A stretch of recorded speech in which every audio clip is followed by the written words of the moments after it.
Imagine beating most professional investors. Not just some of them, but the vast majority of them. And imagine doing it without spending hours every day glued to financial news, trying to decipher charts and predict the next big thing. It sounds like a fantasy, right? But it's a reality for millions of everyday investors.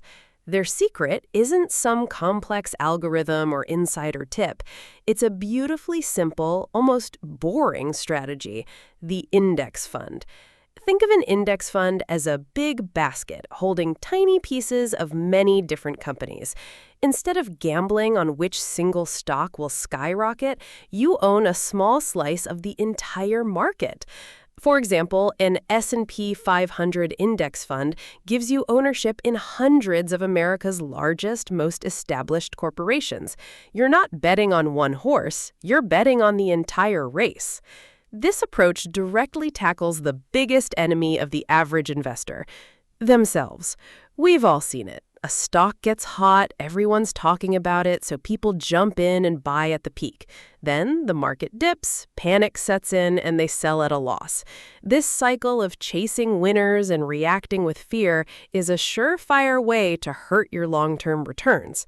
Index funds help remove that emotional roller coaster. The strategy isn't about perfectly timing the market, it's about consistency. You invest steadily, month after month, year after year, regardless of the headlines.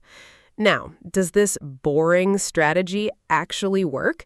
The historical data is pretty staggering. Over the 15 years leading up to 2025, not a single category of U.S. stock fund had a majority of its active professional managers outperform their simple index benchmark. Let that sink in. The pros, with all their research and resources, overwhelmingly failed to beat the basket. Over the long haul, time in the market has proven far more powerful than timing the market. So, what's the secret sauce? Besides diversification, it's about costs. Actively managed funds have higher fees to pay for the salaries of their managers and analysts. Index funds, being passively managed, have dramatically lower fees. A 1% difference in fees might not sound like much, but over 30 years, it can devour a quarter of your final nest egg. Those tiny fees compound into a massive drag on your wealth. But here's where it gets interesting. This strategy has become so popular that some critics are starting to ask questions. Is it too good to be true? One concern is concentration risk. Funds that track the S&P 500 are market cap weighted, meaning the biggest companies take up the biggest slice of the pie.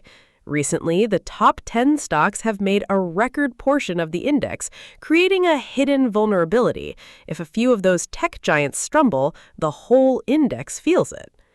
The other big question, famously raised by investors like Michael Burry, is what happens to the market itself when everyone just buys the index? If money pours in passively without anyone doing the hard work of figuring out which companies are actually well run, does the market lose its ability to price things efficiently? Does it prop up bad companies and create a bubble? It's a valid, ongoing debate. Despite these questions, the core lesson remains powerful. For most people, building wealth isn't about finding the one in a million stock. It's about a disciplined process, investing consistently, keeping your costs to an absolute minimum, and letting the power of compound growth do its work over decades. It's a reminder that sometimes the simplest strategy is the most effective. Follow Money Explained for more practical investing lessons.